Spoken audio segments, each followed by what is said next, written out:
बूढ़े माता पिता का सम्मान, दिल को छू जाने वाली कहानी। एक 80 वर्षीय व्यक्ति अपने 45 वर्षीय उच्च शिक्षित बेटे के साथ अपने घर के सोफे पर बैठा था। अचानक उनकी खिड़की पर एक कौवा बैठ गया। पिता ने अपने बेटे से पूछा, यह क्या है? बेटे ने जवाब दिया, यह एक कौवा है। कुछ मिनटों के बाद पिता ने फिर अपने बेटे से दूसरी बार पूछा, यह क्या है? बेटे ने कहा, पिता मैंने अभी आपको यह एक कौवा है कहा है।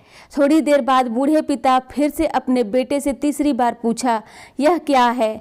इस समय बेटे के स्वर में कुछ जलन महसूस हुई। तब उसने अपने पिता से झुलझुलाते हुए बोला, यह एक कौवा है, एक कौवा।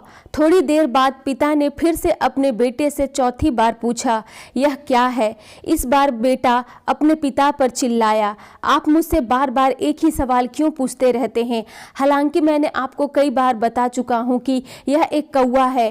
क्या आप इसे समझ नहीं पा रहे हैं? थोड़ी देर बाद पिता अपने कमरे में गए और एक पुरानी डायरी लेकर वापस आए, जिसे उन्होंने अपने बेटे के जन्म के बाद से बनाए रखा था। एक पेज खोलने पर उन्होंने अपने बेटे को उस पेज को पढ़ने के लिए कहा। जब बेटे ने इसे पढ़ा तो निम्नलिखित सब डायरी में लिखे गए थे। आज मेरा 3 साल का छोटा बेटा सोफे पर मेरे साथ बैठा था जब खिड़की पर एक कौवा बैठा था। मेरे बेटे ने मुझसे 23 बार पूछा कि यह क्या है और मैंने उसे 23 बार जवाब दिया कि यह एक कौवा था। मैंने उसे हर बार प्यार से गले लगाया और उसने मुझसे 23 बार फिर से वही सवाल पूछा।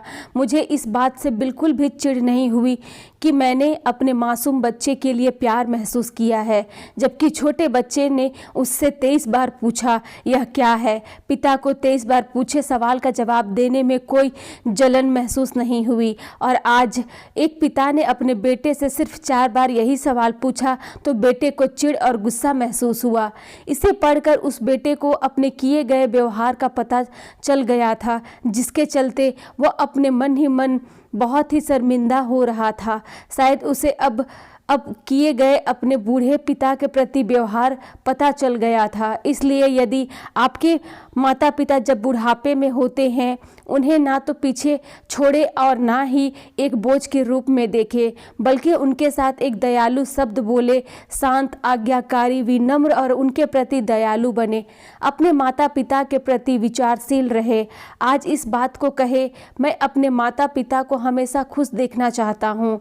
जब से मैं छोटा बच्चा था उन्होंने मेरी देखभाल की। उन्होंने हमेशा मुझ पर अपने निस्वार्थ प्रेम की वर्षा की। उन्होंने आज समाज में मुझे एक व्यक्ति के रूप में प्रस्तुत करने के लिए तूफान और गर्मी को देखे बिना सभी पहाड़ों और घाटियों को पार किया।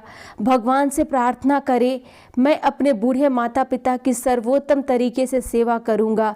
मैं अपने प्यारे माता पिता को सभी अच्छे और दयालु शब्द कहूँगा, चाहे वो कैसा भी व्यवहार करे। धन्यवाद। ये स्टोरी अगर आप लोगों को पसंद आए तो मेरे चैनल को लाइक और सब्सक्राइब करना ना भूलें।